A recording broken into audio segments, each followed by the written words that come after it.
Hello friends, welcome to my YouTube channel maths by Shivani में। आज की इस क्लास में हम क्वेश्चन नंबर 3 करेंगे एक्सरसाइज 1.4 से। ठीक है, देखिए क्या बोल रहा है क्वेश्चन आपसे। Recall pi is defined as the ratio of circumference C of a circle to its diameter से डी। जो पाई है ना, वो रेशियो है सर्कमफ्रेंस सी, सर्किल के सी मीन सर्कमफ्रेंस, और सर्किल के डायमीटर का रेशियो है आपका पाई, जैसे कि इन्होंने यहाँ पे शो कर रखा है। तो आगे क्या चीज है, this seems to contradict the fact that pi is irrational. How will you resolve this contradiction. ठीक है, तो इसमें बोला है जो पाई होती है ना, ये एक इरेशनल नंबर होती है, जबकि C upon D P upon Q की फॉर्म में है, और क्यू आपका डज नॉट इक्वल जीरो भी है। तो ये एक रेशनल है और ये एक इरेशनल, तो दोनों चीजें इक्वल कैसे हो सकती हैं।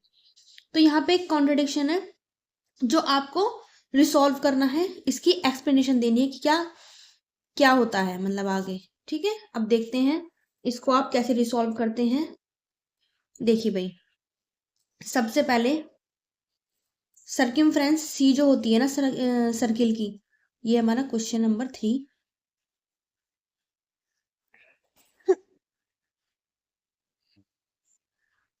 सी जो होती है वो होती है हमारी 2 पाई आर, यानी कि सर्कमफ्रेंस। ठीक है, अब देखो पाई को मैं अलग लिख लेती हूँ, और जो 2 आर है ना, ये आपका डी बन जाएगा, क्योंकि डायमीटर जो होता है वो 2 आर होता है, रेडियस का डबल।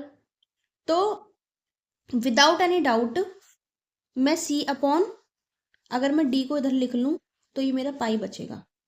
तो देखिए, पता है हमें यहाँ पे चीज देखनी है कि ये हमारा क्या है। हम सोचते हैं कि ये हमेशा रेशनल ही होगा। क्यों सोचते हैं? क्योंकि भाई पी अपॉन क्यू की फॉर्म बन रही है हमारी, और क्यू हमारा जीरो भी नहीं है इसलिए। और विदाउट एनी डाउट ये जो हमारा पाई है ये एक इरेशनल नंबर होता है। क्या होता है? इरेशनल। तो देखिए, यही हमें कॉन्ट्रडिक्शन ना क्लियर करना है। जो सी है ना, सर्कमफ्रेंस, सर्कमफ्रेंस ये ना एक लेंथ है, length of boundary of circle. ठीक है, और जो डायमीटर है ये भी एक लेंथ है। ठीक है, ये भी आपकी क्या है? एक लेंथ है।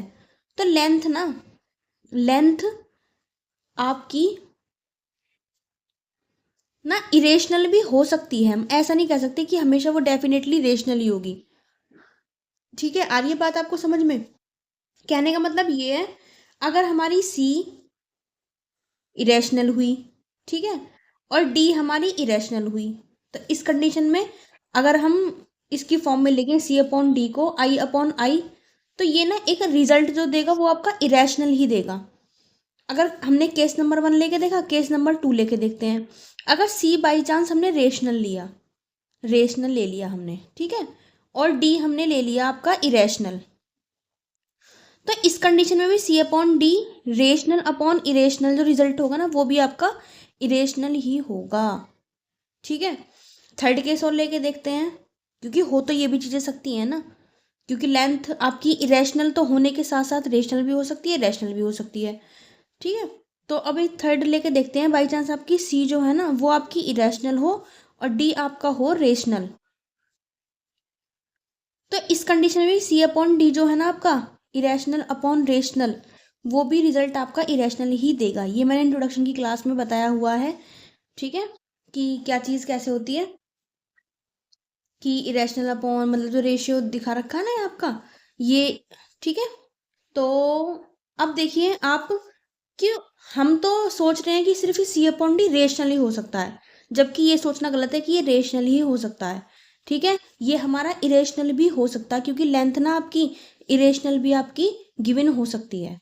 ठीक है, जैसे कि सी हमने 2 पाई ले लिया, ठीक है, एक एग्जाम्पल और देती हूँ मैं आपको अपने पास से, और डी ले लिया मैंने 2। तो इस कंडीशन में सी अपॉन डी कितना होगा भैया आपका?